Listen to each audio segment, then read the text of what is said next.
ఇది జైనిజం మీద చాలా తక్కువ రీసెర్చ్ జరిగిందని చెప్పి అనిపిస్తుంది. మనకి ఆంధ్రాలో లేకపోతే ఉమ్మడి ఆంధ్రప్రదేశ్లో జవహర్ లాల్ గారు అని చెప్పేసి ఒక ఆయన చేశారు. ఆ తర్వాత కూడా చాలా అరుదుగానే జైనిజం మీద ఫోకస్ ఉండడం జరిగింది. బుద్ధిజం మీద కూడా తక్కువే ఆ మాటకు వస్తే. అయితే జైనిజం మీద బౌద్ధంతో పోల్చుకుంటే జైనం మీద ఇంకా తక్కువ పరిశోధన.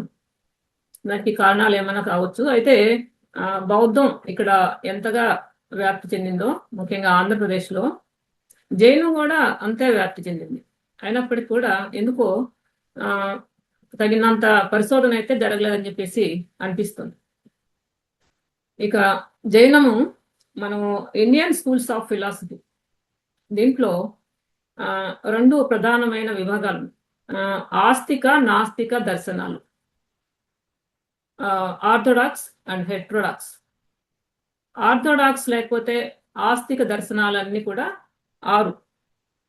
అవి సాంఖ్య, న్యాయ, వైశేషిక, యోగ, పూర్వమీమాంస, ఉత్తర మీమాంస. ఇవి 6. ఇవన్నీ కూడా వేదాలని ప్రామాణికంగా అంగీకరిస్తాయి. ఇక్కడ ఆస్తిక దర్శనాలు ఎంత ప్రాచీనమైనవో నాస్తిక దర్శనాలు కూడా అంతే ప్రాచీనమైనవి. అవి చార్వాక, బుద్ధిస్టు, జైన, అజీవక. ఇక్కడ ఆస్తిక నాస్తిక అనేటువంటిది కేవలం దైవ భావనని అంగీకరించడం మాత్రమే కాదు. జనరల్గా మనం ఎలా ఉంటుందంటే, ఆస్తికులంటే దేవుణ్ణి నమ్మేవాళ్ళు, నాస్తికులంటే నమ్మని వాళ్ళు అనే ఒక అవగాహన ఉంటుంది. వేదాలను ప్రామాణికంగా అంగీకరించే వాళ్ళు, అంగీకరించిన వాళ్ళు, వేదాలని రిజెక్ట్ చేసేటువంటి వాళ్ళు అనే దాని మీదనే ఈ ఆస్తిక నాస్తిక అనే క్లాసిఫికేషన్ వచ్చింది. సాంఖ్య, న్యాయ, వైశేషిక ఈ ఆస్తిక దర్శనాలని చెప్పబడే వాటిల్లో చాలా వరకు దైవ భావన ఉండదు. అయినప్పటికీ కూడా వాటిని ఆస్తిక ఎందుకు అంటున్నారంటే, వాళ్ళందరూ కూడా ఈ 6 schools of philosophies, systems of philosophies అందరూ కూడా వేదాలని ప్రామాణికంగా అంగీకరిస్తారు. జైనం కూడా నాస్తిక కిందకే వస్తుంది. ఎందుకంటే జైనం ప్రధానంగా వేదాల ప్రామాణికత, వేదాలు ప్రామాణికం కావు, తర్వాత బ్రాహ్మణాధిక్యతను కూడా వాళ్ళు ప్రశ్నించారు.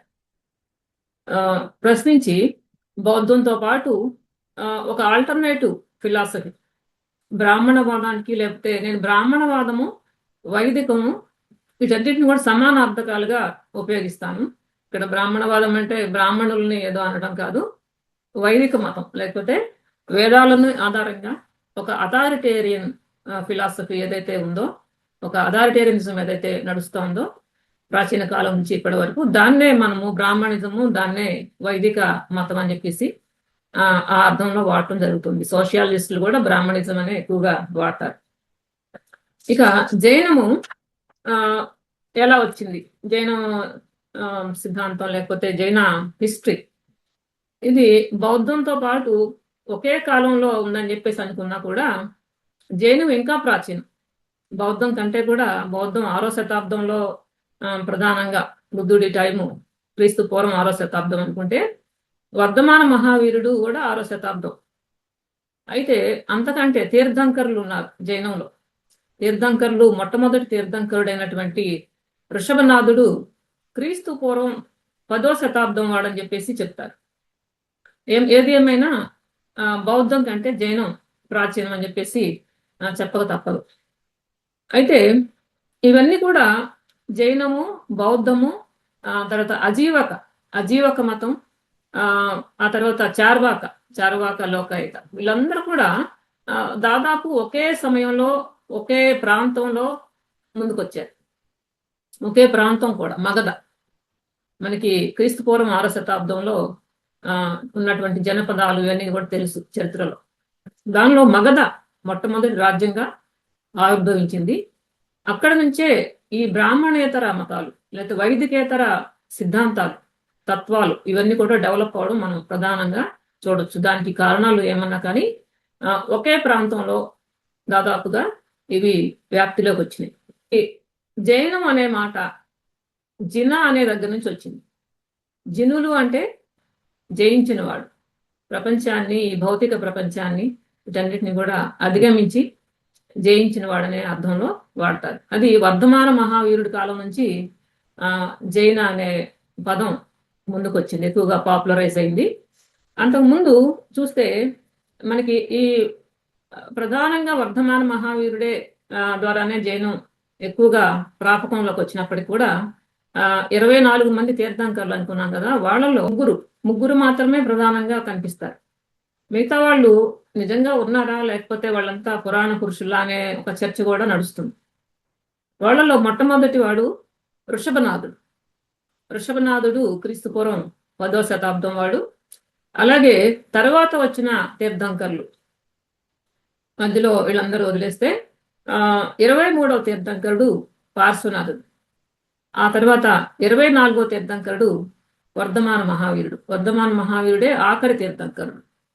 అయితే ఈ బౌద్ధం లాగే జైనం కూడా ఈ ఉన్న వ్యవస్థలో క్షత్రియ క్లాస్ నుంచే ఇది ప్రారంభం అవడం విశేషం. క్షత్రియులు సెకండ్ కేటగిరీ, బ్రాహ్మణుల తర్వాత ఈ హైరార్కీలో వాళ్ళ నుంచే ఈ బ్రాహ్మణ వ్యతిరేకత లేకపోతే వేదాలని ప్రశ్నించడం అనేటువంటి ఒక ఇది ప్రొటెస్ట్ అనేటువంటిది ఈ సెకండ్ క్లాస్ లో న్యాచురల్ గా ప్రారంభమైంది. అది తర్వాత కిందకి విస్తరించింది. అయితే ఋషభనాథుడి గురించి కూడా మొట్టమొదటి తీర్థంకరుడు అని చెప్పేసి అనుకున్నప్పటికీ తర్వాత ఋషభనాథుడు చుట్టూ చాలా మైథాలజీ పేరుకుపోయింది. ఋషభనాథుడు ఎక్కడి వాడు అని అంటే జైనంలో ప్రధాన శాఖలు అయినటువంటి దిగంబరుల ప్రకారం ఋషభనాథుడు ప్రస్తుత తెలంగాణ ప్రాంతంలో పౌదన్యపురి లేకపోతే పొడన అని పేర్కొనబడినటువంటి ప్రస్తుతం బోధన్గా పిలుస్తున్నటువంటి ప్రాంతం అక్కడి వాడని చెప్పేసి దిగంబర్లు అంటారు. శ్వేతాంబర్లు వచ్చేసి ఆయన ఉత్తరాది వాడు, అయోధ్యలో పుట్టి పెరిగాడు అని చెప్పేసి శ్వేతాంబర్ల అభిప్రాయం. అయితే ఈ ఋషభనాథుడు ఒక క్షత్రియుడు, అతనికి 2 భార్యలు, 100 మంది కుమారులు, 2 కుమార్తెలు ఉన్నట్టు తెలుస్తుంది. వారిలో కుమారుల్లో భరతుడు అనేటువంటి ఒక కుమారుడు, తర్వాత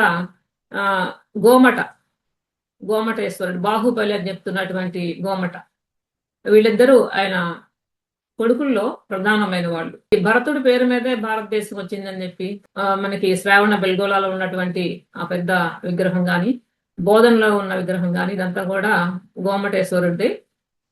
ఆయన కుమార్తెల్లో ఒక అమ్మాయి పేరు బ్రాహ్మి, తర్వాత అమ్మాయి పేరు సుందరి. ఈ బ్రాహ్మి పేరు మీదే బ్రాహ్మి లిపి వచ్చిందని చెప్పేసి చెప్తారు. మనం ఇక్కడ చెప్పుకోవాల్సింది పార్శ్వనాథుడి గురించి. పార్శ్వనాథుడు 23వ తీర్థంకరుడు.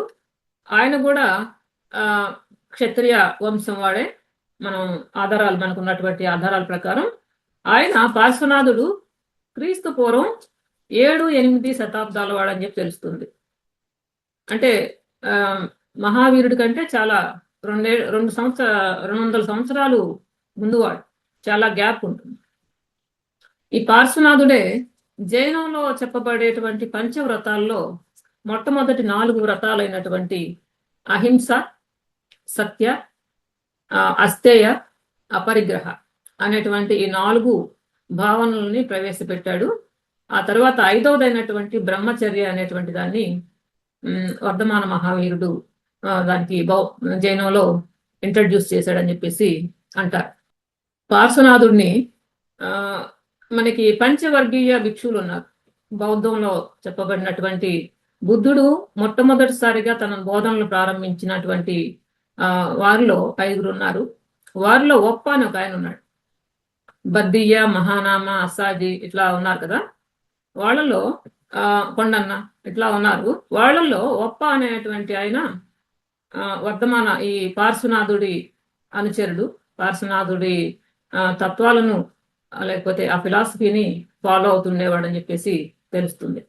అలాగే వర్ధమాన మహావీరుడి తల్లిదండ్రులు కూడా పార్శ్వనాథుడి తత్వాన్నే అనుసరించారు. అప్పటికి అది యాంటీ క్యాస్ట్ ఫిలాసఫీగా ప్రారంభమైంది, శ్రమణ సంస్కృతిగా ఎస్టాబ్లిష్ అయింది. సో ఈ వర్ధమాన మహావీరు తల్లిదండ్రులు కూడా ఆయన్నే అనుసరిస్తూ ఉండేవాళ్ళని చెప్పేసి తెలుస్తుంది. ఈయన 872 నుంచి 772 వరకు బీసీ ఆయన జీవించాడు. వారణాసిలో పుట్టి పెరిగాడు. తల్లిదండ్రులు అశ్వసేన, వామాదేవి. అలాగే ఆయన ఉగ్రవంశం అనేటువంటి క్షత్రియ వంశానికి చెందినటువంటి వాడు. అయితే వీళ్ళందరూ కూడా ఇక్ష్వాకు వంశం అనేటువంటి దాన్ని తర్వాత వాడుతున్నారు. పార్శ్వనాథుడు కూడా ఇక్ష్వాకు వంశం వాడని చెప్పేసి, ఋషభనాథుడు ఇక్ష్వాకు వంశం వాడని చెప్పేసి తర్వాత వచ్చినటువంటి సాన్స్క్రిటైజేషన్ జైనం ఎప్పుడైతే బ్రాహ్మణవాదానికి ఈ వైదిక మతానికి వీటికి దగ్గరగా జరిగిందో ఆ క్రమంలో వీళ్ళకి ఇక్ష్వాకు అనేటువంటి వంశాన్ని అట్రిబ్యూట్ చేయడం అనేటువంటిది మనం చూస్తాం. అయితే పార్శ్వనాథుడు ప్రాథమికంగా వైదిక ధర్మాన్ని, వేదాల ప్రామాణికతని ప్రశ్నించినవాడు. అలా తర్వాత వర్ధమాన మహావీరుడు మనకి బుద్ధుడి కాలం వాడు. బుద్ధుడి కంటే 30 సంవత్సరాలు పెద్దవాడు. ఆయన బుద్ధుడు ఎవరి వల్ల అయితే ప్రభావితం అయ్యాడని చెప్తారో 6 ఫిలాసఫర్స్ ఉంటారు ఆనాటికి. అజితకేశ కంబళి, మక్కలి గోశాల ఇలాంటి వాళ్ళు, పురాణ కశ్యప ఇలాంటి వాళ్ళందరూ, కణాదుడు ఇలా. అయితే వాళ్ళల్లో నిగంధనాథ పుత్ర అని చెప్పేసి ఒక పేరు వస్తుంది. బుద్ధుడి కాలం నాటికి ఉన్నటువంటి తాత్వికులు, శ్రమణ సంస్కృతికి చెందినటువంటి వాళ్ళు, వేదాల ప్రామాణికతను ప్రశ్నించేటువంటి హెట్రోడాక్స్ సెక్ట్స్, వాటిల్లో నిగంధనాథ పుత్ర అని చెప్పబడేటువంటి వాడు వర్ధమాన మహావీరుడే. ఇద్దరు ఒకడు. నిగంధ అంటే నిగ్రంథ అంటే వాళ్ళు సెలిబసి, బ్రహ్మచర్యాన్ని పాటించేటువంటి శ్రమణులు అని చెప్పేసి ఆ అర్థంలో నిగ్రంథ వచ్చింది. నిగంధనాథ పుత్ర అని చెప్పేసి చెప్పేటువంటి వ్యక్తి వర్ధమాన మహావీరుడు.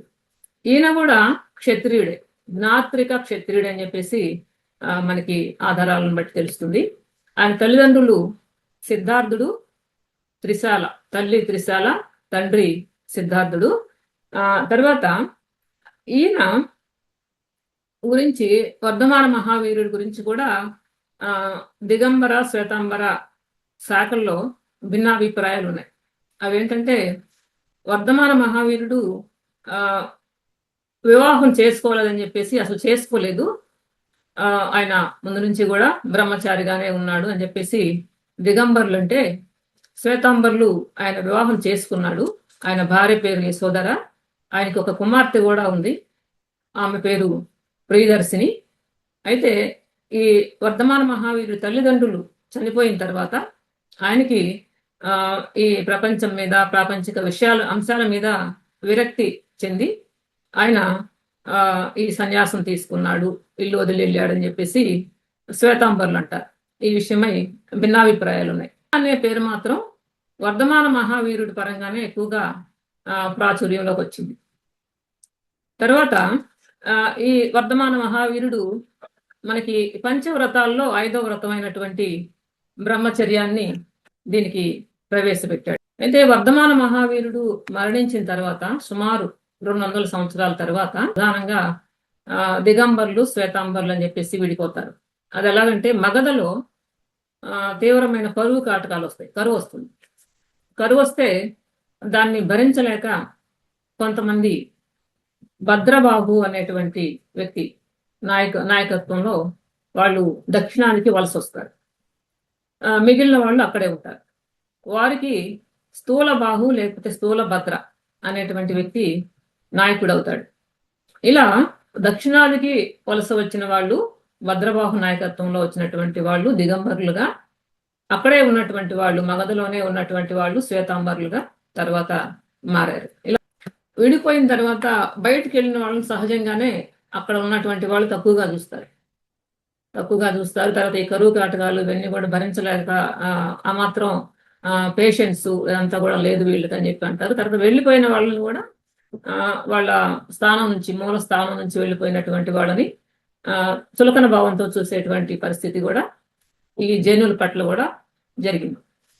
ఇలా బయటికి వెళ్ళినటువంటి వాళ్ళు దక్షిణాదిలో, కర్ణాటకలో ప్రధానంగా ఉన్నారు, ఆంధ్రాలో ఉన్నారు, ప్రజెంట్ తెలంగాణలో విస్తరించారు.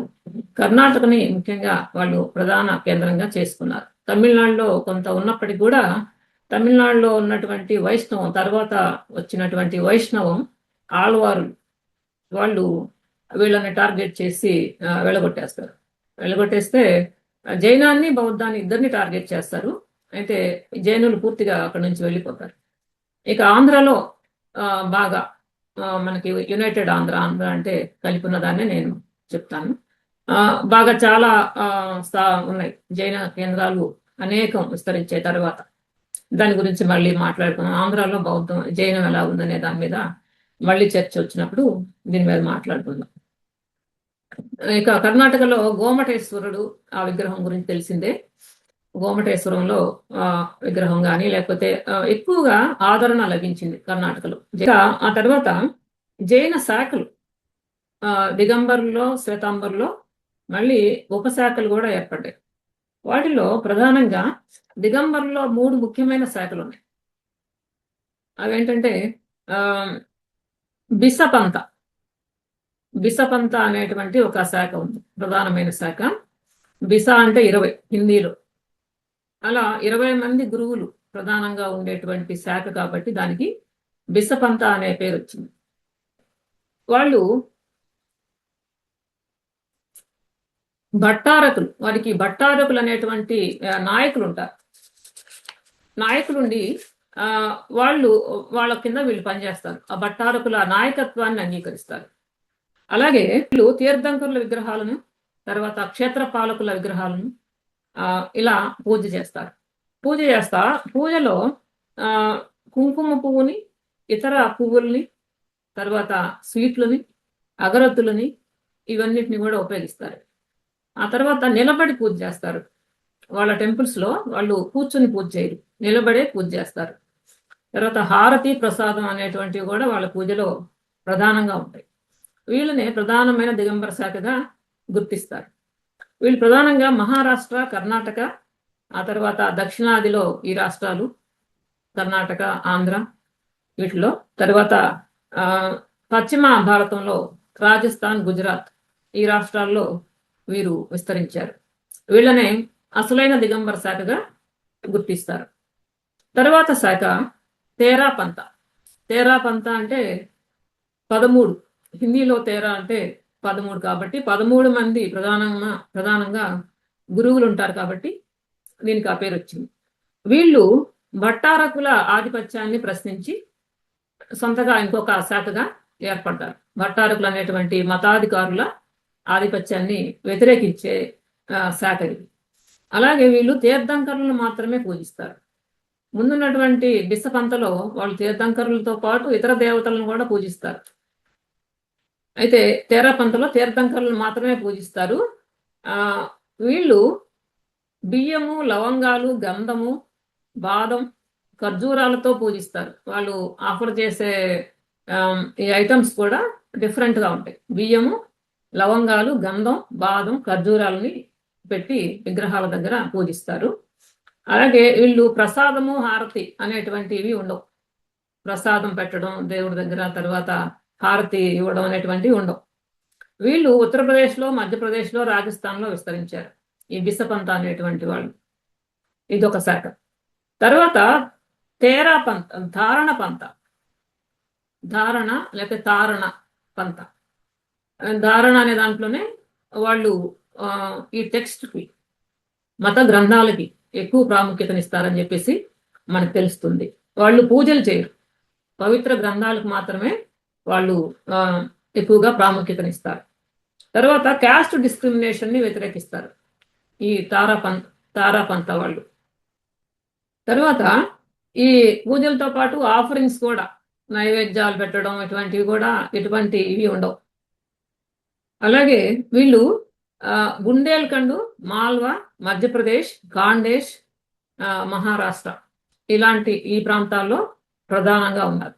బుందేల్ఖండ్, మాల్వా, మధ్యప్రదేశ్, ఖాందేశ్, మహారాష్ట్ర.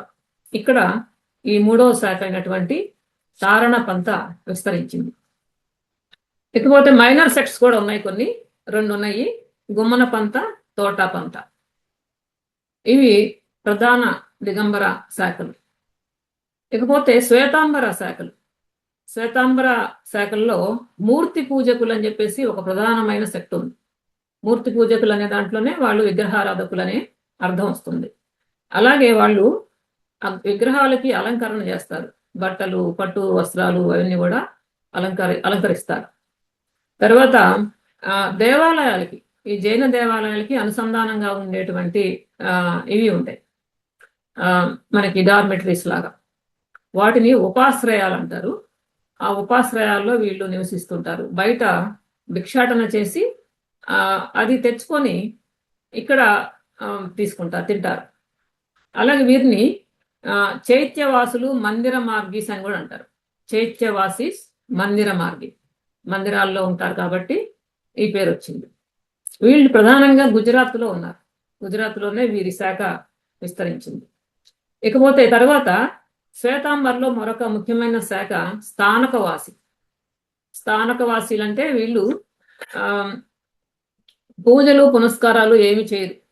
తర్వాత వాళ్ళకి దేవాలయాలు కూడా ఉండవు. తర్వాత ఉపవాసాలు, పండుగలు, ప్రార్థనలు, తీర్థయాత్రలు ఏమి కూడా చేయరు. వీళ్ళు మూర్తి పూజకుల పండుగల్లో వాటిల్లో కూడా పాల్గొనరు. వాళ్ళని బాగా వ్యతిరేకిస్తారు. ఇక వీళ్ళని రీసెర్చర్స్గా, ప్రధానంగా పరిశోధకులుగా అందరూ గుర్తిస్తారు. అలాగే సాధు మార్గి అనే పేరు కూడా వారికి ఉంది. స్థానకవాసికి ఉన్నటువంటి ప్రధానమైనటువంటి గుర్తింపు ఏంటంటే వాళ్ళు సింపుల్గా ఉంటారు. ఈ దేవాలయాలు ఇవేమీ లేవు, పూజలు చేయరు. సాధు మార్గి అనేటువంటి పేరు వీరికి ఉంది. వీరు గుజరాత్, పంజాబ్, హర్యానా, రాజస్థాన్లో విస్తరించారు. ఇకపోతే మరొక శాఖ, ముఖ్యమైన శాఖ తేరా పంత. ఇది దిగంబర్లో కూడా తేరా ఉంది. అయితే అది 13 అనే అర్థంలో వస్తుంది. ఇక్కడ శ్వేతాంబర్లో ఉన్నటువంటి తేరాసు పూర్తిగా డిఫరెంట్. అది 13 అనే అర్థంలో కాకుండా వీరు బౌద్ధంలో ఉండే తేరా లాంటి వాళ్ళు, పెద్దలు.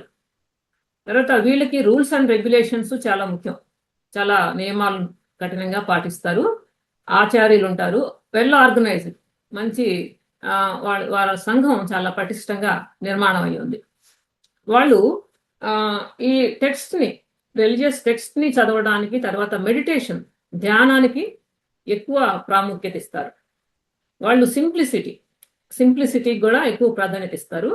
ఇలా వీళ్ళు కూడా ఒక ప్రధానమైనటువంటి శాఖగా శ్వేతాంబర్లో ఉన్నారు.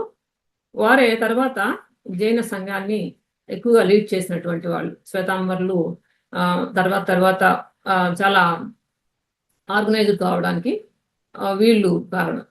వాళ్ళు బికనూర్లో, జోధ్పూర్లో, తర్వాత మాల్వా, రాజస్థాన్లో ఎక్కువగా విస్తరించారు. ఇలా శ్వేతాంబర, దిగంబర శాఖలు, ఉపశాఖలు మనకి ఉన్నాయి. వాటిలో ప్రధానంగా ఈ బిసపంత అనేటువంటి దిగంబర శాఖ అయితే, శ్వేతాంబర శాఖలో తేరా పంత ఒక ప్రధానమైన శాఖ. జైన దీంట్లో వాస్తు ఇవన్నీ చూస్తే, జైన దీంట్లో దేవాలయాల్ని జినాలయాలు అంటారు. టెంపుల్ అని కూడా మోడర్న్గా వాడుతున్నారు, జినాలయాలు. తర్వాత వారి భిక్షువులు, వారి సన్యాసులు నివసించేటువంటి వాటిని బసదులు అంటారు. బసదులు. మనకి బౌద్ధంలో విహారాలని అంటారు, అయితే జైనంలో బసదులు అంటారు. ఇక వారి లిటరేచర్ వచ్చేసి సాహిత్యం. జైన సాహిత్యాన్ని అంగాలు అంటారు. ముందుగా మనం దిగంబర శాఖని అనుకుంటే, దిగంబర శాఖ వారు సృష్టించినటువంటి సాహిత్యాన్ని పూర్వాస్ అంటారు. పూర్వాలు, వారికి 14 పూర్వాలు ఉన్నాయి అంటారు. అయితే తర్వాత అవి కనిపించకుండా పోయినాయి, అవి అందుబాటులో లేకుండా పోయింది. దిగంబర్లు అంటే సహజంగానే పెద్దగా ఆర్గనైజ్డ్గా ఉండరు కాబట్టి వాటిని కాపాడుకోవడంలో వాళ్ళు విఫలం అయ్యారు. తర్వాత వాటికి సెకండరీ పూర్వాసను కూడా వాళ్ళు తర్వాత సృష్టించుకున్నారని చెప్పేసి అంటారు. 14 పూర్వాలు. తర్వాత శ్వేతాంబర్లు సాహిత్యం. శ్వేతాంబర్లు సృష్టించినటువంటి సాహిత్యాన్ని అంగాలు అంటారు. అంగాలు, అవి 12 అంగాలు. ఆ తర్వాత ఉపాంగాలు కూడా మళ్ళీ 12 వచ్చాయి. అవి ఎలాగంటే బౌద్ధంలో జరిగిన సంగీతుల్లాగే జైనంలో కూడా వారికి జరిగాయి. వాటిని పరిషత్స్ అంటారు. బౌద్ధంలో 4 సంగీతులు జరిగితే, జైనంలో రెండు పరిషత్తులు జరిగాయి. అది క్రీస్తు పూర్వం 4వ శతాబ్దంలో ఒక పరిషత్ జరిగింది. దానికి స్థూలబాహు ఒక ముఖ్యమైనటువంటి ఆయన దానికి అధ్యక్షుడిగా వ్యవహరించాడు.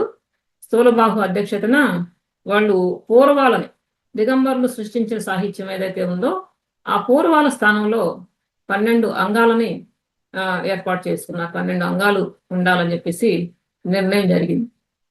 ఆ తర్వాత క్రీస్తు శకం 6వ శతాబ్దం, చాలా గ్యాప్ తర్వాత క్రీస్తు శకం 6వ శతాబ్దంలో 2వ పరిషత్ జరిగింది, జైన పరిషత్తు. అది వల్లభిలో జరిగింది. మొట్టమొదటి పరిషత్తు పాటలీపుత్రంలో జరుగుతుంది. ఆ తర్వాత పరిషత్తు వల్లభి, గుజరాత్లో ఉండేటువంటి వల్లభిలో. దీనికి డెరిడి గంజ్ అనేటువంటి ఆయన దీనికి చైర్మన్గా, ప్రెసిడెంట్గా వ్యవహరిస్తాడు. ఇక్కడ ఈ 2వ పరిషత్తులో అంగాలకి ఉపాంగాలు, కామెంట్రీస్ లాగా, కామెంట్రీస్, సబ్ కామెంట్రీస్ ఎలా అయితే బౌద్ధంలో వచ్చాయో అలాగే జైనంలో ప్రధానంగా ఉన్నటువంటి 12 అంగాలకి ఉపాంగాలు, కామెంట్రీస్గా వచ్చాయి. ఇలా సాహిత్యం ఉంది.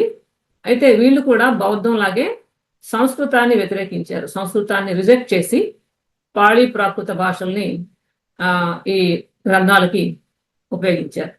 ఇలా వేదాలని తిరస్కరించడంలో, తర్వాత భాషాపరంగా ప్రత్యామ్నాయంగా ప్రజల భాషగా చెప్పబడే పాళీ ప్రాకృత భాషల్ని ఎన్నుకొనడం, ఇది జైనంలోను బౌద్ధంలోను కామన్ పాయింట్. అజీవకలో కూడా ఉంటుంది. అయితే జైన బౌద్ధాల్లో కొన్ని కామన్ పాయింట్స్ ఉన్నప్పటికీ కూడా ప్రధానంగా మన డాక్ట్రిన్ పరంగా చెప్పుకుంటే వేదాలని వ్యతిరేకిస్తారు. తర్వాత బ్రాహ్మణాధిక్యతని జైనులు కూడా వ్యతిరేకిస్తారు. అయితే బౌద్ధం లాగా క్యాస్ట్ సిస్టమ్ని వ్యతిరేకించినట్టు కనిపించదు. సమానత్వం కావాలంటారు. కొన్ని చోట్ల జైనులు సమానత్వం కావాలంటారు.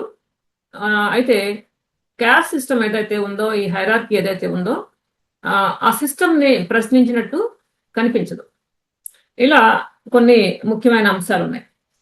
ఇకపోతే సిద్ధాంతం, జైన వాళ్ళు బౌద్ధం లాగే డాక్ట్రిన్ పరంగా చూసుకుంటే జైనంలో త్రిరత్నాలు అనేటువంటివి ముఖ్యమైనవి. అవేంటంటే సమ్యక్ దర్శనం, అన్నిటినీ కూడా ప్రపంచాన్ని సరిగ్గా పరిశీలించడం, స్పష్టంగా చూడటం, స్పష్టంగా అర్థం చేసుకోవడం. ఆ తర్వాత ప్రీ కన్సీవ్డ్ నోషన్స్, ముందుగా ఏర్పాటు చేసుకున్నటువంటి అభిప్రాయాలు లేకుండా ఉన్నది ఉన్నట్టుగా ఎవరికి వాళ్ళు అవగాహన చేసుకోవడం. ఆ తర్వాత మూఢనమ్మకాలని, అంధవిశ్వాసాలని వాటికి దూరంగా కొంత వాస్తవిక దృష్టితో ప్రపంచాన్ని చూడటం. ఇది సమ్యక్ దర్శనం. తర్వాత సమ్యక్ జ్ఞానం. సమ్యక్ జ్ఞానం ఏంటంటే ఈ విశ్వానికి సంబంధించిన సరైన జ్ఞానం, సరైన అవగాహన. అది యాక్యురేట్ నాలెడ్జ్, అలాగే సఫిషియంట్ నాలెడ్జ్, అట్లాగే ట్రూ నాలెడ్జ్, నిజమైన జ్ఞానాన్ని, స్పష్టమైనటువంటి జ్ఞానాన్ని, యాక్యురేట్ నాలెడ్జ్ని కలిగి ఉండడం. సఫిషియంట్ నాలెడ్జ్, సరిపోయినంత. ఇలా సమ్యక్ జ్ఞానం ప్రపంచం గురించి, అలాగే వీటి గురించి, పంచభూతాల గురించి, 5 సబ్స్టాన్సెస్, పంచభూతాల గురించి, అలాగే విశ్వానికి సంబంధించినటువంటి సమస్తం గురించి, దాని సత్యాల గురించి మంచి జ్ఞానాన్ని కలిగి ఉండడం సమ్యక్ జ్ఞానం. ఆ తర్వాత సమ్యక్ చరిత్ర. సమ్యక్ చరిత్ర అంటే రైట్ కాండక్ట్. అది జంతువులకి కానీ మనుషులకు కానీ, ఆల్ లివింగ్ బీయింగ్స్, అది మనుషులు కావచ్చు, జంతువులు కావచ్చు, తర్వాత వృక్షాలు కావచ్చు, ప్రకృతిలో దేనిని కూడా హామ్ చేయకపోవడం, వారికి హాని చేయకపోవడం. అలాగే అటాచ్మెంట్, దేనికి కూడా బంధాలకి దూరంగా ఉండడం. ఆ తర్వాత అపవిత్రమైన ఆలోచనలకి, అపవిత్రమైనటువంటి దృక్పథానికి, యాటిట్యూడ్కి కూడా దూరంగా ఉండడం అనేటువంటిది ఈ రైట్ కాండక్ట్, సమ్యక్ చరిత్ర. ఇలా సమ్యక్ దర్శనం, సమ్యక్ జ్ఞానం, సమ్యక్ చరిత్ర, ఇవి త్రిరత్నాలు. ఆ తర్వాత పంచవ్రతాలు. జైనంలో పంచవ్రతాలు అని చెప్పేసి మరొక కాన్సెప్ట్ ఉంది. పంచవ్రతాలు ఇందాక అనుకున్నట్టు అహింస మొట్టమొదటిది. అహింసకి ఎక్కువ ప్రాధాన్యత ఉంటుంది జైనంలో.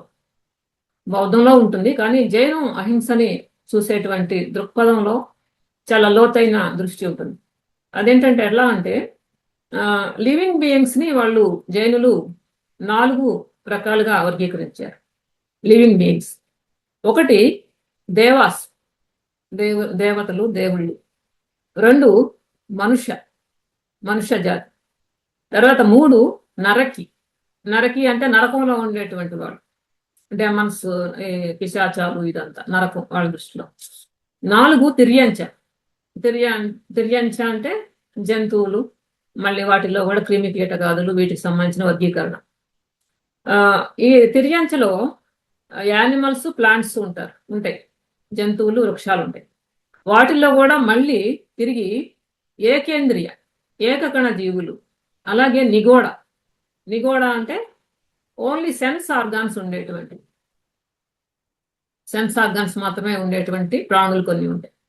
ఇలా దేవ, మనుష్య, నరకి, తిర్యాంచ అని చెప్పేసి జీవరాశుల్ని, ప్రాణుల్ని 4 రకాలుగా విభజించారు. అలాగే అహింసని కేవలం రక్తపాతం లేకపోతే మనుషులను, జంతువులను హింసించడం మాత్రమే కాదు, ఏ రకమైన ప్రాణికి కూడా హాని చేయకపోవడం. అలాగే చేతలో మాత్రమే కాకుండా మాటలో కూడా అహింసని స్ట్రిక్ట్ గా పాటించడం. అలాగే అహింసలో భాగంగానే శాకాహారం, స్ట్రిక్ట్ వెజిటేరియనిజం కూడా అహింసలో భాగంగానే వాళ్ళు పరిగణిస్తారు. ఇలా అహింసని వాళ్ళు లోతుగా దీని మీద చర్చ ఉంటుంది. మహాత్మా గాంధీ జైనుల సత్యాహింసల పట్ల ఎక్కువగా ఆకర్షితులయ్యారని చెప్పేసి మనకి తెలుస్తుంది.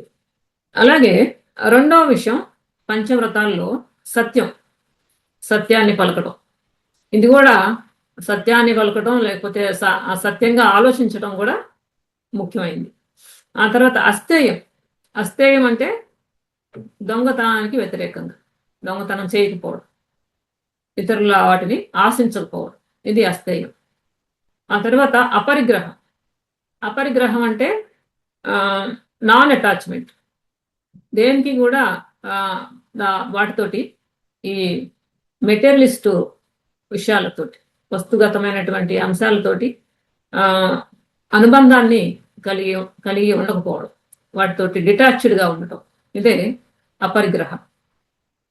ఈ 4 వాటిని అహింస, సత్య, అస్థేయ, అపరిగ్రహ అనేటువంటి 4 భావనల్ని పార్శ్వనాథుడు, 23వ తీర్థంకరుడైనటువంటి పార్శ్వనాథుడు ప్రవేశపెట్టాడు. ఇక 5వది బ్రహ్మచర్య అనేటువంటి దాన్ని మనకి వర్ధమాన మహావీరుడు ప్రవేశపెట్టాడు. ఇకపోతే తర్వాత జైన్ ఎపిస్టమాలజీ ఏంటి, జ్ఞానానికి సంబంధించి జైనం ఏం చెప్తుంది అని అంటే, వాళ్ళ జ్ఞాన సిద్ధాంతంలో ముఖ్యమైనది అనేకాంతవాదం ఏంటంటే రియాలిటీ, వాస్తవానికి భిన్న కోణాలు ఉంటాయి. అనేకాంతవాదం అంటే అది అనేక రకాలైనటువంటి డైమెన్షన్స్ ఉంటాయి అని చెప్పేసి జైనం చెప్తుంది. అలాగే అది నాన్ అబ్సల్యూటిజం, ఏది నిరపేక్షంగా ఉండకుండా సత్యము, వాస్తవం అనేటువంటిది అనేక రకాలుగా ఉంటుంది. దీనికి అనుసంధానంగా, అనేకాంతవాదానికి అనుసంధానంగా మనకి శాద్వాదం, జైనంలో శాద్వాదం అని ఇంకొకటి ఉంది. శాద్వాదం అంటే కూడా అంతే. శాద్వాదం అంటే మేబీ, బహుశా, కావచ్చు, కాకపోవచ్చు అనేటువంటిది. అదేంటంటే కండిషనల్ ప్రిడికేషన్, ఒక షరతులకు లోబడినటువంటి అంచనాలు వేయటం, షరతులకు లోబడి సత్యాన్ని అంచనా వేయటం అనేటువంటిది శాద్వాదం. అంటేనే మేబీ. ఇలా ఒకటి. తర్వాత నయావాదం, శాద్వాదానికి అనుసంధానంగా నయావాదం ఉంటుంది. ఈ నయావాదం ఏంటంటే అది కూడా ఇలాంటిదే. పార్షియల్ స్టాండ్ పాయింట్స్, ఏవి కూడా ఫుల్ ఫ్లెడ్జ్డ్గా కాకుండా partial view points, partial stand points దీంట్లో ఉంటాయి. అలాగే ఏది జడ్జిమెంట్స్, జడ్జిమెంట్స్ అన్ని కూడా కండిషనల్ గా ఉంటాయి. ఇలా అనేకాంతవాదం, దానికి అనుసంధానంగానే శాద్వాదం, నయావాదం అనేటువంటి భావనలు జైన్ ఎపిస్టమాలజీలో ప్రధానమైనవి. ఇలా అంటే ఇది కొంత సైంటిఫిక్ గా మనం అనుకోవచ్చు. ఏది కూడా అబ్సల్యూట్ గా ఉండదు, రిలేటివ్ గా ఉంటుంది. అలాగే ట్రూత్ అనేది ఒకదాని మీద ఆధారపడకుండా దానికి అనేక పార్శ్వాలు ఉంటాయి. భిన్న పార్శ్వాలు బహుముఖీనంగా అది విస్తరించి ఉంటుంది. కాబట్టి ఒక దీంతోటి, ఒక సూచనతోటి, ఒక అంచనాతోటి డైరెక్ట్ గా మనం నిర్ధారణకి ఇది నిజం అని చెప్పేసి, ఇది ట్రూత్ అని చెప్పేసి అనుకోవటానికి వీల్లేదని చెప్పి జైనం చెప్తుంది. తర్వాత జైనంలో సల్లేఖన అనే ఒక వ్రతం, ఒక ప్రాక్టీస్ ఉంది.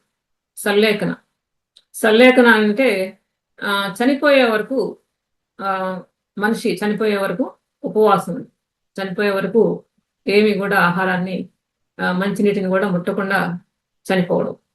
ఇది ఎట్లా అంటే వాళ్ళు ఇక మనకి చివరి రోజులు వస్తున్నాయి, అనారోగ్యం వచ్చింది, లేకపోతే వృద్ధాప్యం వచ్చింది అని అనుకున్నప్పుడు పాటిస్తారు. అది జైన తీర్థంకర్లు ప్రధానంగా చెప్పబడేటువంటి వాళ్ళందరూ కూడా పాటించారని చెప్పి అంటారు.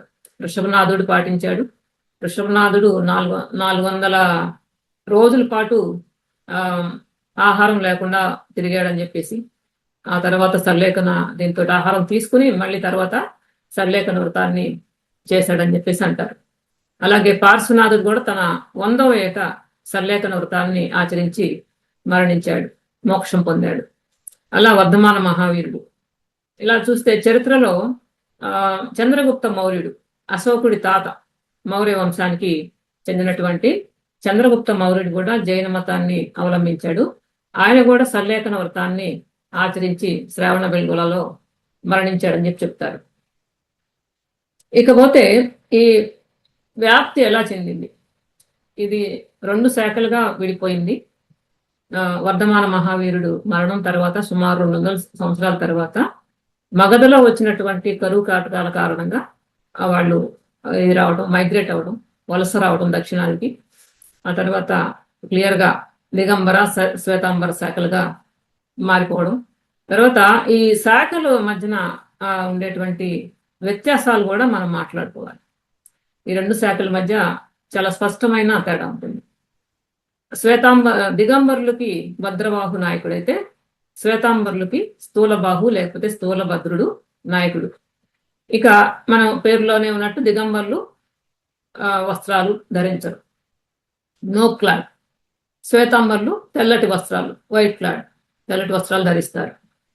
తర్వాత చాలా విషయాల్లో వీళ్ళకి తేడాలు ఉన్నాయి. వృషభనాథుడు సంబంధించి వృషభనాథుడు దక్షిణాది వాడని చెప్పేసి దిగంబరులు అంటే, శ్వేతాంబరులు ఉత్తరాది వాడని చెప్పేసి అంటారు. అలాగే ఈ తీర్థంకరుల్లో 19వ తీర్థంకరుడు మల్లినాథుడు అనేటువంటి వ్యక్తి అని చెప్పేసి దిగంబరులు అంటే, శ్వేతాంబరులు అతను మగవాడు కాదు, పురుషుడు కాదు, మల్లిక అనేటువంటి స్త్రీ కూడా ఒక తీర్థంకరిగా ఉందని చెప్పేసి శ్వేతాంబరులు వారితో విభేదిస్తారు. ప్రధానంగా స్త్రీలకి శ్వేతాంబరులో ప్రాముఖ్యత ఉంటుంది. దిగంబరులు స్త్రీలు మోక్షానికి అర్హులు కాదు, వాళ్ళు ఈ సన్యాసం పుచ్చుకుని తీర్థంకరులుగా లేకపోతే సాధువులుగా జీవించడానికి కుదరదు. వాళ్ళు తీర్థంకరులు అవ్వాలన్నా, సన్యాసం తీసుకోవాలన్నా వాళ్ళు ఇంకొక జన్మ ఎత్తాలి, మరో జన్మ ఎత్తి పురుషుడిగా పుట్టి అప్పుడు చేయాలి తప్ప స్త్రీలుగా పుడితే సాధ్యం కాదని చెప్పి చెప్తాడు. అయితే శ్వేతాంబరులు స్త్రీలు కూడా దీనికి అర్హులే. మహాయానంలో ఉన్నట్టు కొంత ఫ్లెక్సిబిలిటీ వచ్చింది. తర్వాత దిగంబరులు ఈ ఆస్టరిటీస్, సన్యాసాన్ని లేకపోతే వారి నియమాలు, సన్యాసులు పాటించేటువంటి నియమాలని, చాలా కఠినమైన నియమాలు పాటిస్తారు. చాలా తక్కువ వస్తువులు వాళ్ళు కలిగి ఉంటారు, వస్త్రాలు ఉండవు. తర్వాత వస్త్రాలు లేకపోవడమే కాకుండా వారి దగ్గర ఉండే వాటిలో 2-3 వస్తువులే ఉంటాయి. అవేంటంటే నెమలి పింఛంతో చేసినటువంటి ఒక చీపురు, అంటే వాళ్ళు నివసించే ప్రాంతాన్ని శుభ్రం చేసుకోవడానికి నెమలి పింఛంతో చేసినటువంటి చీపురు, ఒక బ్రష్ లాంటిది. తర్వాత చెక్కతో చేసినటువంటి కుండ, నీళ్ళ కోసం వాళ్ళు ఆల్ పర్పసెస్, వాళ్ళు వాటర్ నీళ్ళని ఉపయోగించుకోవడానికి ఒక చెక్కతో తయారు చేసినటువంటి కుండ. దీన్ని తీసుకుంటారు, వాడతారు. ఇలా ఈ 2, 3 తప్ప వాళ్ళ దగ్గర ఇంకేమి వస్తువులు ఉండవు. అయితే శ్వేతాంబర్లు ఒక 14 వస్తువులు కలిగి ఉండొచ్చు. 14 వస్తువులు కలిగి ఉండొచ్చు. తర్వాత వాళ్ళు ఈ ఆహారం విషయంలో, దిగంబర్లు ఆహారం విషయంలో చాలా స్ట్రిక్ట్ గా ఉంటారు.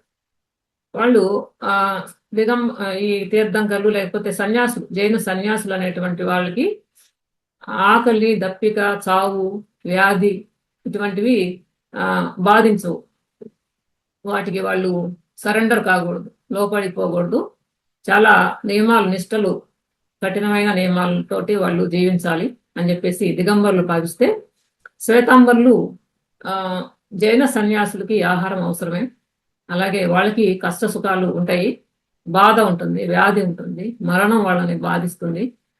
వాటికి అతిథులు కాదని చెప్పేసి వాళ్ళు శ్వేతాంబర్లు అనుకుంటారు.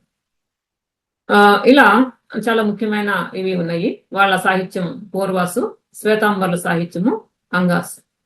ఇలా ఉన్నాయి, చాలా ప్రధానమైనటువంటి భేదాలు ఉన్నాయి. తర్వాత వీళ్ళకి ఒకళ్ళకి సరిపడదు. మిగతా మతాల్లాగే ఉన్నప్పుడు తేడాలు ఉన్నప్పటికీ కూడా వీళ్ళు ఒకళ్ళనొకళ్ళు పొత్తిగా ఒప్పుకోరు. తర్వాత ఆంధ్రాలో కూడా వారిని శ్వేతాంబర్లు, దిగంబరుల్ని కలపడానికి కూడా కొన్ని ప్రయత్నాలు, యాపనయ్య అనేటువంటి సంస్థ ద్వారా ఇక్కడ కొన్ని ప్రయత్నాలు కూడా జరిగాయి. తర్వాత వీళ్ళు దక్షిణాదికి వచ్చినటువంటి వాళ్ళు కొంతకాలం తర్వాత మళ్ళీ ఉత్తరాదికి వెళ్తారు. వెళ్ళినప్పుడు అంగాలు, పూర్వాలని నిషేధించి దాని స్థానంలో అంగాలు అనేటువంటి సాహిత్య గ్రంథాలను వాళ్ళు ఏర్పాటు చేస్తే, వాటిని వీళ్ళు అంగీకరించకుండా వాటికి ప్రత్యామ్నాయంగా వాళ్ళ పూర్వాలకి సెకండరీ టెక్స్ట్ ను కూడా మళ్ళీ వాళ్ళ సాహిత్యాన్ని సృష్టించుకున్నారని చెప్పేసి అంటారు. ఇలా శ్వేతాంబర, దిగంబర శాఖల మధ్య చాలా స్పష్టమైనటువంటి వ్యత్యాసం ఉంది. వీళ్ళు దిగంబర్లు ప్రధానంగా దక్షిణాదిలో ఎక్కువగా విస్తరించారు. అయితే అనార్గనైజ్డ్ సెక్ట్ గా మనకి అనిపించినప్పటికీ కూడా తర్వాత వాళ్ళు కూడా ఆర్గనైజ్ అయ్యి వాళ్ళు శ్వేతాంబరులతోటి తమ విభేదాలని కంటిన్యూ చేశారు. తర్వాత ఇది విస్తరించిన విధానం, జైనం ఎలా విస్తరించింది. మనకి జైనము, బౌద్ధము చాలా విషయాల్లో ఒకటే కాకుండా ఒకే ప్రాంతంలో వ్యాప్తి జరిగింది. తర్వాత ఈ రాజులు, పాలక వర్గాలు కూడా చాలా మంది ఈ 2 శాఖల్ని, ప్రధానమైనటువంటి శ్రమణ సంస్కృతి చెందినటువంటి తాత్వికత ఉంది కాబట్టి వీళ్ళని సమానమైన దృష్టితోనే ఆదరించారు. అది అశోకుడి తాత అయినటువంటి చంద్రగుప్త మౌర్యుడు జైనుడు. తర్వాత అశోకుడి తండ్రి బింబిసారుడు కూడా జైనాన్ని, అజీవక మతాన్ని ఆచరించినట్టు తెలుస్తుంది. అలాగే అశోకుడు కూడా బౌద్ధుడు కాకముందు జైన మతాన్ని ఆదరించినట్టు తెలుస్తుంది. వైదికేతర మతాలన్నిటి పట్ల అశోకుడి వంశం వారందరూ కూడా, మౌర్య వంశం వాళ్ళు, అశోకుడి వారసులు కూడా ఆచరించారు. అశోకుడి వారసుడైనటువంటి సంప్రతి అనే ఉంటాడు. సంప్రతికి జైన అశోకుడు అనే పేరు. అతను జైనాన్ని ఆదరించిన కారణంగా, అశోకుడు బౌద్ధాన్ని ఎంతగా ఆదరించాడో అంతగా ఆదరించిన కారణంగా ఆయనకి జైన అశోకుడు అనేటువంటి పేరు.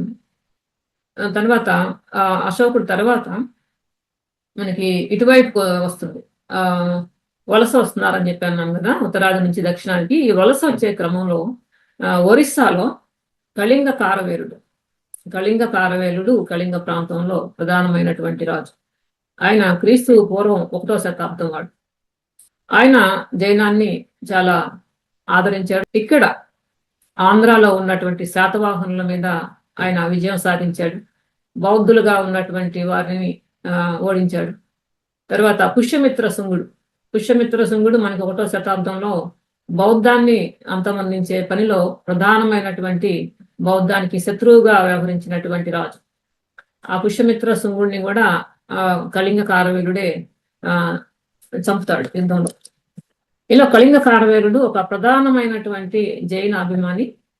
అలాగే దక్షిణాదిలో మనకి కళింగ ప్రాంతం నుంచి ఆంధ్ర ప్రాంతం వరకు ఆయన ప్రభావం కనిపిస్తుంది.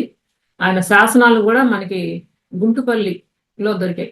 గుంటుపల్లిలో ఆయన మహామేఘవాహన లేకపోతే చేది వంశానికి చెందినటువంటి వాడుగా, జైనుడిగా ఆ శాసనాల ద్వారా ఆధారాల ద్వారా మనకు తెలుస్తుంది. అలాగే గుంటుపల్లి కూడా జైన స్థావరమే. జైన స్థావరమే కాకుండా గుంటుపల్లిలో మనకి ప్రధానంగా చెప్తున్నటువంటి బుద్ధిస్ట్ లాజిషియన్, బౌద్ధ తార్కికుడిగా చెప్పేటువంటి దిగ్నాగుడు ఉన్నాడు. దిగ్నాగుడు మొట్టమొదట జైనుడే, జైన మతాన్ని అవలంబించినటువంటి వాడే. తర్వాత బౌద్ధం విస్తరించిన తర్వాత ఆయన బౌద్ధంలోకి మారాడు. అలాగే క్రీస్తు పూర్వం 4వ శతాబ్దం వాడైనటువంటి బట్టిప్రోలుకు చెందినటువంటి రాజా కుబేరకుడు కూడా ముందు జైనుడే, ఆ తర్వాత బౌద్ధుడయ్యాడు.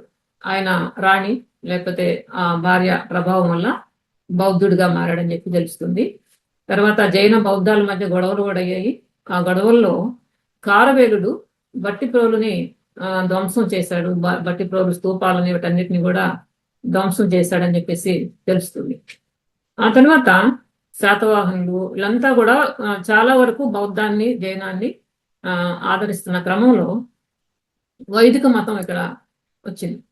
వైదిక మతం ఉత్తరాది నుంచి దక్షిణాదికి విస్తరించింది. వైదిక ఋషులు వచ్చారు. ఆర్గనైజేషన్ అంటాం. ఆర్గనైజేషన్ అనేటువంటి క్రమం కూడా అప్పుడే ప్రారంభమైంది.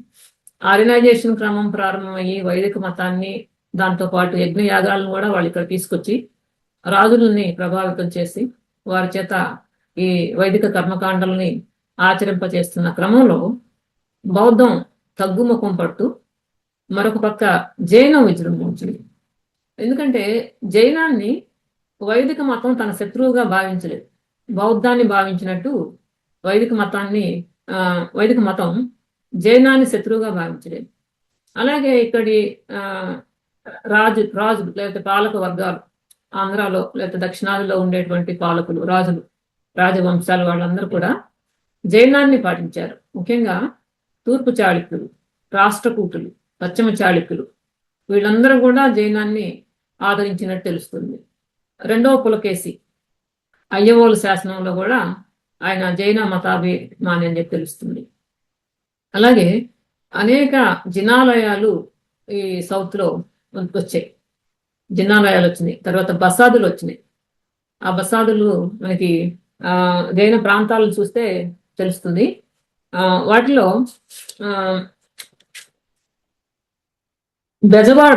బెజవాడలో కూడా తూర్పు చాళుక్య రాజు అయినటువంటి కుబ్జ విష్ణువర్ధనుడి రాణి అయ్య మహాదేవి, ఆమె బెజవాడలో జైన బసాదులకి కొన్ని గ్రామాలని దానం చేసినట్టు దాన శాసనాలు ఉన్నాయి. అలాగే ప్రజెంట్ ఆంధ్ర, తెలంగాణ, అలాగే రాయలసీమలో కూడా చాలా విస్తారంగా జైనం రావడానికి కర్ణాటక బోర్డర్గా ఉండడం కొంత కారణం అనుకోవచ్చు. వాటిలో మనకి చాలా ప్లేసెస్ ఉన్నాయి. తెలంగాణలో వరంగల్, హన్మకొండ, ఇక్కడ పద్మాక్షి ఆలయం ఉంది వరంగల్లో. ఇప్పుడు కూడా దాని గురించి మనం వింటా ఉంటాము. పద్మాక్షి ఆలయం, పద్మాక్షి గుట్టలు అంటారు. అలాగే వర్ధమానపురం, కొలనుపాక, దానావులపాడు కడప జిల్లాలో ఉంది. తర్వాత తాడిపత్రి అనంతపురం, అమరాపురం, పెనుగొండ చిత్తూరు, ఇలా రాయలసీమలో చాలా ప్రాంతాలు. తెలంగాణలో, ఆంధ్రాలో బట్టిప్రోలు, వడ్డమాను, బెజవాడ, రామతీర్థం విజయనగరం జిల్లాలో ఉంది. రామతీర్థంలో కూడా జైన గురుభక్త కొండ అని చెప్పి అక్కడ జైన టెంపుల్, జైన సంబంధించినటువంటి ఆధారాలు కూడా ఉన్నాయి. అలాగే తెలంగాణలో బోధన్లో కూడా జైన తీర్థంకరుల విగ్రహాలు, నగ్నంగా ఉండే జైన దేవతల విగ్రహాలు దొరికాయి. ఇలా ఆంధ్ర, తెలంగాణ, రాయలసీమ మొత్తం కూడా జైనం విస్తృతంగా వచ్చింది. రావడమే కాకుండా వాళ్ళు చాలా గొడవలు కూడా జరిగాయి. ఆ క్రమంలో కొండ కుందాచార్యులు అని చెప్పేసి ఒక ఆచార్యుడు జైనం మీద పనిచేశాడు. అలాగే యాపనీయ అనేటువంటి ఒక సంస్థ ఏర్పడింది. యాపనీయ సంస్థ మనకి కళింగ కారవేలుడు టైంలో వచ్చింది. ఉదయగిరిలో, దానికి కుమారగిరి అనే పేరు కూడా ఉంది. ఉదయగిరిలో ఒక బౌద్ధ సంగీతులాగా ఒక జైన పరిషత్ జరిగింది. అది ప్రధానంగా 2 పరిషత్తులే అనుకున్నప్పటికీ కూడా ఈ ప్రాంతానికి సంబంధించినటువంటి ఒక ముఖ్యమైనటువంటి సమావేశం జరిగింది. అక్కడ కూడా ఆ, ఈ జై ఆ, జైనంలో ఉండేటువంటి ప్రధాన శాఖలు దిగంబరులకి శ్వేతాంబరులకి మధ్య కొంత సామరస్యాన్ని ఏర్పాటు చేసేటువంటి ప్రయత్నాలు జరుగుతాయి. ఆ, ఇలా ఆ, గచ్చలు గచ్చలు అనేటువంటివి జైన మండపాలు లేకపోతే జైన సెంటర్స్ సెంటర్స్ ని గచ్చలు అంటారు మనకి తెలుగులో ఆంధ్ర ప్రాంతంలో. ఎక్కువ బౌద్ధం అంతరించిపోతున్న పరిస్థితిలో జైనం వచ్చింది. తర్వాత ఆ జైనం ప్లేస్ లో దాని స్థానంలో శైవం వచ్చింది. శైవం వీర శైవంగా మధ్యయుగాల్లో ఎక్కువ ప్రాచుర్యంలోకి వచ్చినంత వరకు జైనం ఒక ప్రధానమైన మతంగా ఉంది. కాకతీయులు జైనాన్ని ఆదరించారు. వాళ్ళు శైవులు కాకముందు ఆ జైనులుగా ఉన్నారు. ఇలా రాష్ట్రకూటులు ప్రధానమైనటువంటి పాలక వంశాలు ఆంధ్రాలో ఉన్నటువంటి పాలక రాజ్యాలన్నీ కూడా జైనాన్ని ఆదరించాయి. జైన బసాదులకి దాన ధర్మాలు చేశాయి. జినాలయాలు కట్టడం, అనేక జినాలయాలు ఉన్నాయి. అయితే ఇవన్నీ కూడా జినాలయాలే ఒకప్పటి బౌద్ధాలయాలు. తర్వాత ఒకప్పటి ఈ రెండు కూడా దాదాపు ఒకటే. ఆ ప్రాంతం ఇప్పుడు గుంటుపల్లి మొదట జైన ప్రదేశంగా జైన స్థావరంగా చెప్పినప్పటికీ తర్వాత బౌద్ధ స్థావరంగా మారింది. కొన్ని చోట్ల రివర్స్, కొన్ని చోట్ల బౌద్ధ స్థావరాలు జైన స్థావరాలుగా మారుతాయి. ఇలా వీళ్ళందరూ కూడా ఒకే రకమైన సిద్ధాంతం లాగా బయట వాళ్ళు కనిపిస్తారు. వైదిక మతం లేకపోతే బ్రాహ్మణీయ మతం జైన బౌద్ధాలని ఒకే అర్థంలో చూసింది. కొన్నిసార్లు చూస్తే పురాణాల్లో జైన బౌద్ధాలు రెండు కూడా వేదాలను తిరస్కరించాయి కాబట్టి వీళ్ళని వాళ్ళ శత్రువర్గంలో చూశారు. శత్రువర్గంలో చూస్తూ ఒకే అర్థంలో మెన్షన్ చేసే అజీవకులను కూడా జైనులకి, జైన సన్యాసులకి, అజీవక సన్యాసులకి, బౌద్ధ సన్యాసులకి అన్నదానం చేస్తే వారికి భోజనం పెడితే ఆ భోజనం పెట్టిన వాళ్ళకి 100 పణాల జరిమానా విధించాలని చెప్పేసి మనకి వాయు పురాణం చెప్తుంది. ఇలా పురాణాలు, హిందూ మత గ్రంథాలైనటువంటి పురాణాలు, ఇతిహాసాలు ఇవన్నీ కూడా జైన బౌద్ధాల పట్ల, అజీవకుల పట్ల, అలాగే చార్వాక లోకాయతుల పట్ల ఒక విద్వేషపూర్వకమైనటువంటి ప్రస్తావనలు చేశాయి. శత్రుపూరితమైనటువంటి ప్రస్తావనలు వస్తాయి. ఒకే అర్థంలో చూస్తారు. కానీ వీళ్ళందరికీ విడివిడిగా చూస్తే మనకి సైద్ధాంతికంగా తేడాలు ఉన్నాయి. సైద్ధాంతికంగా ఎన్నో తేడాలు ఉన్నాయి. బౌద్ధం వేదాలను తిరస్కరించడంతో పాటు కుల వ్యవస్థను వ్యతిరేకించింది. బ్రాహ్మణాధిక్యతను వ్యతిరేకించడం, వేదాలను వాటి ప్రామాణికతని ప్రశ్నించడం అనే దానిలో అలాగే ఉంది. కాబట్టి బౌద్ధం టార్గెట్ అయినట్టు జైనం కాలేదు. అందుకే జైనం చాలా కాలం పాటు మధ్యయుగాల్లో సుమారు 12-13 శతాబ్దాలు సామాన్య శకంలో 13-14 శతాబ్దాల పాటు అది కొనసాగటానికి కొంత వైదిక మతంతో లేకపోతే కుల వ్యవస్థతోటి రాజీ పడిందనే అభిప్రాయాలు మనకి పరిశోధకుల మధ్య ఉంది. జైనం కంటిన్యూ కావడానికి, బౌద్ధం డిసపియర్ కావడానికి చెప్తున్నటువంటి కారణాల్లో మరొకటి ఏంటంటే జైనానికి ఒక సంపన్న వర్గం వాళ్ళ గృహస్థులుగా ఉన్నారు. భిక్షువులు ఉంటే గృహస్థులు, రెండు ప్రధానమైనటువంటి ఉంటారు గ్రూప్స్. సన్యాసులు, గృహస్థులుగా ఉన్నటువంటి వాళ్ళు లే పీపుల్ చాలా స్ట్రాంగ్ సెక్ట్. వాళ్ళు ఆర్థికంగా ధనవంతులు. మనకి తెలుసు వీళ్ళంతా మార్వాడీస్, వీళ్ళందరూ వ్యాపార వర్గాలు. వాళ్ళు బాగా ఆదరించారు దాన్ని కంటిన్యూ కావడానికి. అంటే సంఖ్యలో తక్కువైనప్పటికీ కూడా అది కొనసాగడానికి వాళ్ళు ప్రధానంగా ఉన్నారు. అయితే బౌద్ధానికి ఆ పరిస్థితి లేదు. బౌద్ధంలో భిక్షు సంఘం చాలా బలమైంది. గృహస్థులు, లే పీపుల్ అనేటువంటి వాళ్ళకి అంత ప్రాధాన్యత లేదు. రాజులు ఆదరించినన్నాళ్ళు ఆదరిస్తే తర్వాత ఇక గృహస్థులు ధనవంతులు కాకపోవడం, బలహీనులు కావడం, వాళ్ళందరూ కూడా ఆర్టిజాన్ కమ్యూనిటీస్ కావడం, లేకపోతే పేద బలహీన వర్గాలు కావడం, ఆర్థికంగా సామాజికంగా కూడా కింద వాళ్ళు కావడం, సమాజంలో అణచివేతకు గురయ్యేటువంటి వాళ్ళు పేద వర్గాలు కావడం వల్ల బౌద్ధం నిలదొక్కుకోలేకపోయింది. తర్వాత వాళ్ళు మాంసాహారాన్ని తీసుకోవడం, జైనులు మాంసాహారాన్ని ముట్టకపోవడం. వాళ్ళు శాకాహారం విషయంలో చాలా స్ట్రిక్ట్ గా ఉంటారు. ఎంత స్ట్రిక్ట్ గా ఉంటారంటే భూమిలో పెరిగేటువంటి ఆహార పదార్థాలు వస్తువులు ఏమైతే ఉంటాయో ఆ ఉల్లిపాయలు, వెల్లుల్లిపాయలు, దుంపలు ఇవేమి కూడా క్యారెట్లు, బీట్రూట్లు వీటన్నిటికీ కూడా ప్రాణం ఉందని చెప్పేసి భావిస్తూ వాటిని తింటే మనం హింసకి పాల్పడినట్టే అని చెప్పేసి అంతా స్ట్రిక్ట్ గా ఉంటాం కాబట్టి జైనం నిలబడింది అంటారు. ఇంకొక అబ్జర్వేషన్ ఏంటంటే ఈ జైన బౌద్ధాలని హిందూ మత గ్రంథాలు వ్యతిరేకిస్తా ఉన్నప్పుడు, వ్యతిరేకమైనటువంటి ప్రస్తావనలు చేస్తున్నప్పుడు బౌద్ధులు సైలెంట్ గా ఉన్నారు. దాన్ని ఎదిరించి వారికి సరైనటువంటి ధీటైనటువంటి సమాధానాన్ని తమ సాహిత్యం ద్వారా చెప్పలేకపోయారు. హిందూ మత గ్రంథాలు ఏమైతే ఉన్నాయో పురాణాలు ఇవన్నీ కూడా జైన బౌద్ధాలని తిరస్కరిస్తూ శత్రుపూరితమైన ప్రస్తావనలు చేస్తున్నప్పుడు బౌద్ధులు సైలెంట్ గా నిశ్శబ్దంగా ఉన్నారు. ఎటువంటి కౌంటర్ అటాక్ చేయలేదు వాళ్ళు. అయితే జైనులు కౌంటర్ అటాక్ చేశారని చెప్పేసి తెలుస్తుంది. అది ఎలాగంటే వారు హిందూ పురాణాలకి సమానంగా వారిదైనటువంటి సాహిత్యాన్ని సృష్టించారు. దాంట్లో రాముణ్ణి జైన రామాయణం ఉంది. దానిలో రాముడిని అహింసామూర్తిగా చెప్పుకొచ్చారు. అహింసామూర్తే కాకుండా రాముడు జైనుడు. అలాగే కృష్ణుడు వాళ్ళ మహాభారతంలో కృష్ణుడు కూడా జైనుడే. వీళ్ళు అహింసావాదులు. రాముడు రావణుని చంపడం. మనకి మామూలు రామాయణంలో రాముడు హింస చేస్తాడు, క్షత్రియుడు కాబట్టి యుద్ధం చేయడం అది హింసే. ఆ హింసని ధర్మంలో భాగంగా భావిస్తాడు.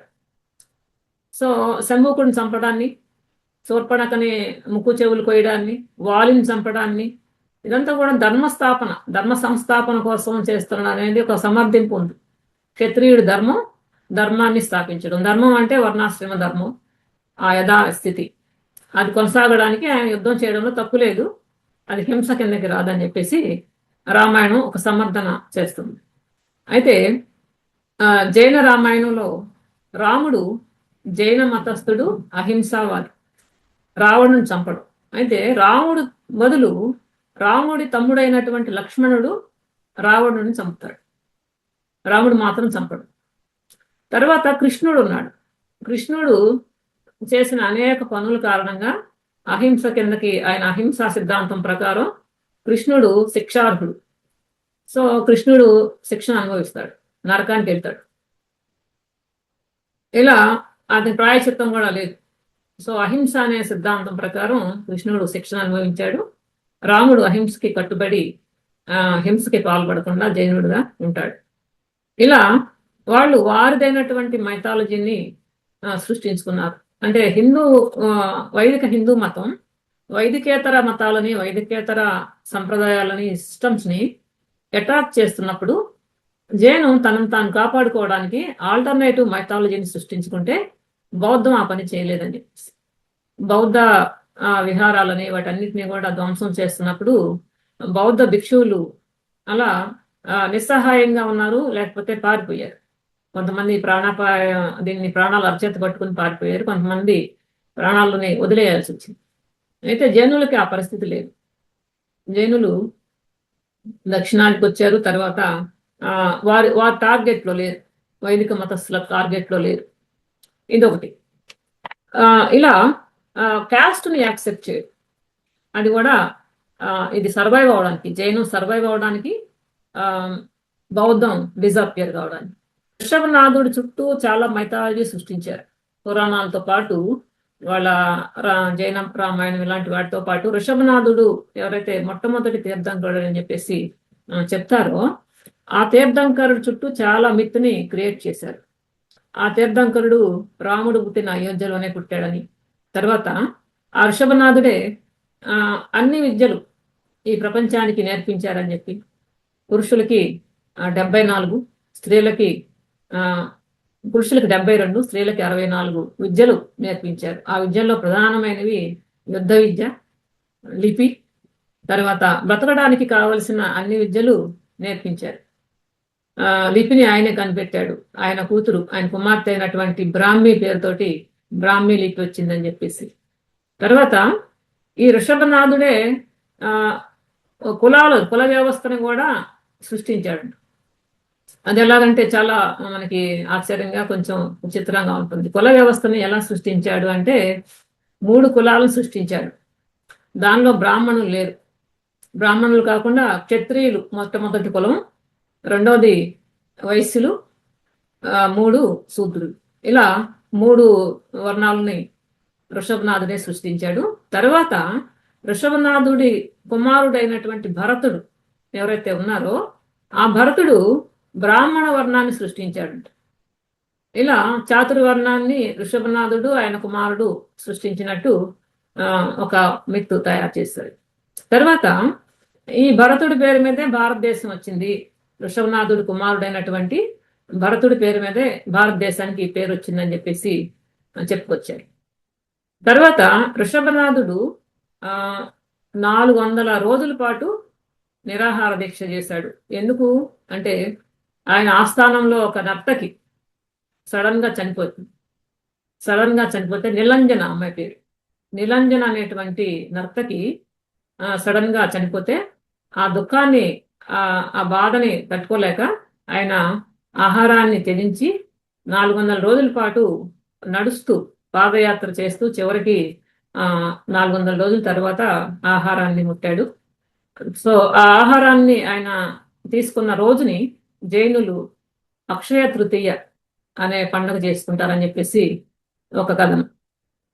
అయితే శ్వేతాంబరులకి దిగంబరులు కూడా ఈ విషయంలో భిన్నాభిప్రాయం ఉంది. అదేంటంటే వాళ్ళు కూడా శ్వేతాంబరులు కూడా 400 రోజుల పాటు ఈయన వచ్చాడు. అయితే రోజు మార్చి రోజు ఆహారాన్ని తీసుకున్నాడు. పూర్తిగా ఆహారాన్ని త్యజించడం కాదు, రోజు మార్చి రోజు తీసుకున్నాడు.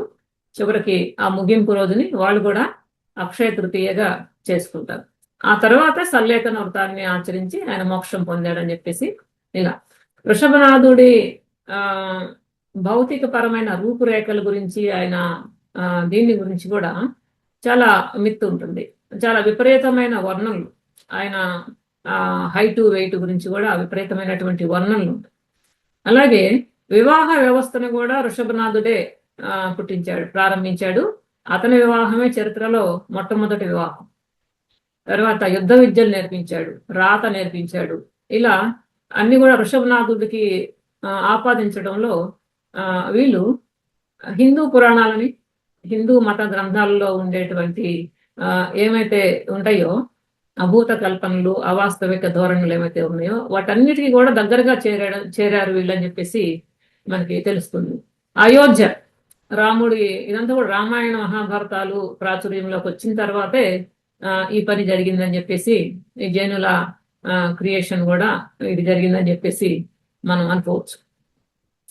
ఇలా జైనానికి చరిత్రలో ఒక ప్రత్యేకమైనటువంటి మనకు తెలుసు, ఒక ముఖ్యమైనటువంటి శ్రమణ సంస్కృతి అవైదిక మతంగా బౌద్ధంతో పాటు ప్రారంభమైంది.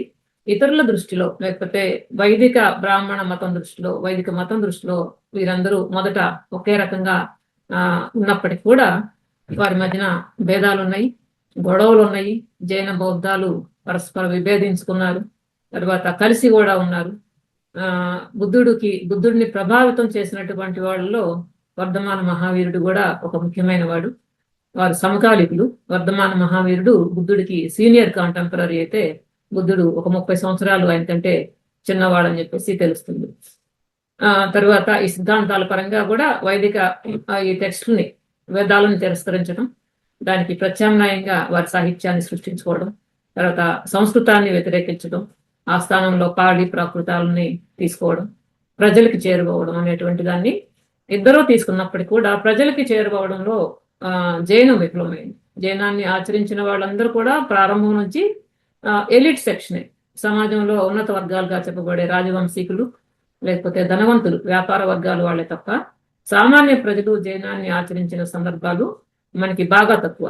వారికి దాన ధర్మాలు, జైన బసాదులకి దాన ధర్మాలు చేసినటువంటి వాళ్ళంతా కూడా రాజవంశీకులైతే, బౌద్ధానికి దాన ధర్మాలు చేసినటువంటి వాళ్ళలో మొదట్లో రాజవంశీకులు ఉన్నప్పటికీ కూడా తర్వాత పేదవాళ్ళు, వృత్తి పనులు చేసుకునేటువంటి వాళ్ళు, ఆర్టిజాన్ కమ్యూనిటీస్, చేతి వృత్తుల వాళ్ళు ఎక్కువగా బౌద్ధాన్ని ఆదరించారు.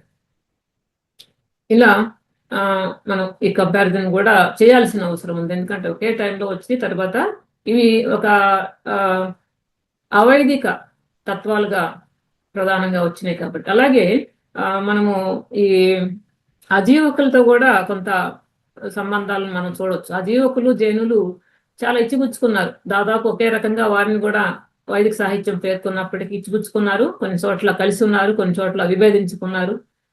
వాళ్ళు కూడా చాలా దక్షిణాదికి వలస వచ్చారు. ఉత్తరాదిలో ఉన్నటువంటి వైదిక మత విజృంభణతోటి వీళ్ళు కూడా అజీవకులు కూడా దక్షిణాదికి వచ్చారు. ముఖ్యంగా తమిళనాడుని కేంద్రంగా చేసుకుని వాళ్ళు వ్యాప్తి చెందారు. ఇలా మనకి చరిత్రలో జైనానికి ఒక ముఖ్యమైనటువంటి అవైదిక మతంగా, అవైదిక తత్వంగా మనకి మిగిలిపోతుంది. ఇప్పుడు అది ఎలా ఉన్నప్పటికీ కూడా బౌద్ధంలో వచ్చినటువంటి మార్పులు, విగ్రహారాధన ఇవన్నీ వచ్చాయి, జైనంలో కూడా వచ్చాయి. అయితే వచ్చినప్పటికి కూడా బౌద్ధంలో వచ్చినటువంటి మార్పుల కంటే జైనంలో వచ్చినటువంటి మార్పులు అది వైదిక మతానికి దగ్గరగా జరిగినట్టు తెలుస్తుంది.